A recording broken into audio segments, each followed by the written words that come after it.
എൻ്റെ ഒരു ഫ്രണ്ട് ഉണ്ട് SK. ഞങ്ങള് കാണാൻ കാരണമായ സ്ഥലം അവിടെ വെച്ചായിരുന്നു. ലൈലാഗമി എന്നൊരു സോങ് കണ്ടിട്ടുണ്ടോ? ഒരു പാർട്ടി പ്ലേസിലായിരിക്കും കണ്ടിട്ടുണ്ടാവുക. അതേപോലെ ഒരു പാർട്ടി പ്ലേസിൽ വെച്ചിട്ടായിരുന്നു ഞങ്ങൾ കണ്ടിട്ടുണ്ടായിരുന്നു. സോ സ്റ്റാർട്ടിങ്ങിൽ ഞങ്ങൾ തമ്മിൽ ഒരു വലിയ മൈൻഡും കാര്യങ്ങളൊന്നും ഉണ്ടായില്ല. പക്ഷെ പോകെ പോകെ ഞങ്ങളുടെ ഒരു വൈബ് അങ്ങനെ സെറ്റായി. എന്നെ പറ്റി എന്തെങ്കിലും പറ, 4-5 നല്ല കാര്യങ്ങൾ. നല്ല കാര്യങ്ങളാ? ആ, നല്ല കാര്യങ്ങൾ. കുറച്ച് കഷ്ടമാണ്. മകനെ പറ്റിട്ട് എന്തെങ്കിലുമൊക്കെ പറയാം.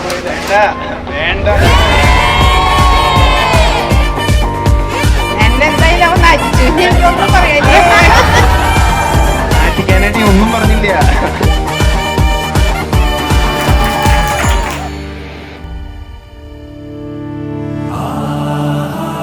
ഒരുപാട് സന്തോഷമുണ്ട്.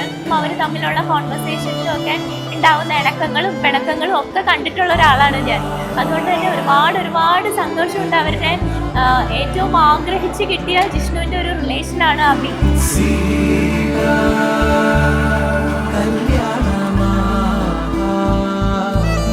வீட்டில் தமிழ் பொண்ணு வேணான்னு சொல்கிறேன், உன் வீட்டில் மலையாளி மாப்பிள்ளை வேணான்னு சொல்கிறேன். அடடே கடைசியில் பார்த்தா என் ஊரில் இவ்வளோ ஹாப்பியாக உட்காந்துட்டு இருக்கேன்ல.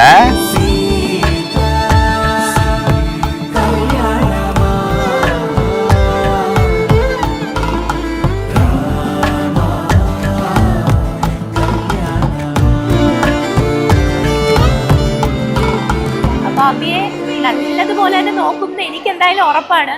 അഭി തിരിച്ചും എൻ്റെ മോനെ നന്നായിട്ട് നോക്കുമെന്ന് എനിക്ക് വിശ്വാസമുണ്ട്.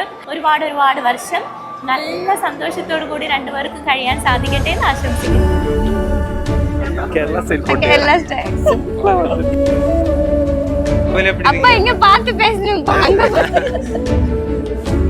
അതായത് ജിഷ്ണുവിനെ പോലുള്ള ഒരാളെ ലൈഫിൽ കിട്ടാന്ന് പറഞ്ഞാൽ തന്നെ ഒരു റെയർ മൊമെന്റ് ആണ്. ആ മൊമെന്റ് ചെറിഷ് ചെയ്യാം.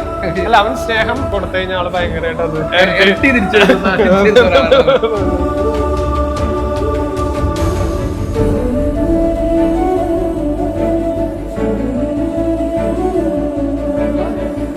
சரி ஓகேன்னு உடனேலாம் சொல்லல, யோசிச்சாங்க. நான் எதுவும் கன்வின்ஸ் பண்ணேன். திங்க் பண்றதுக்கு கொஞ்சம் டைம் எடுத்தாங்க.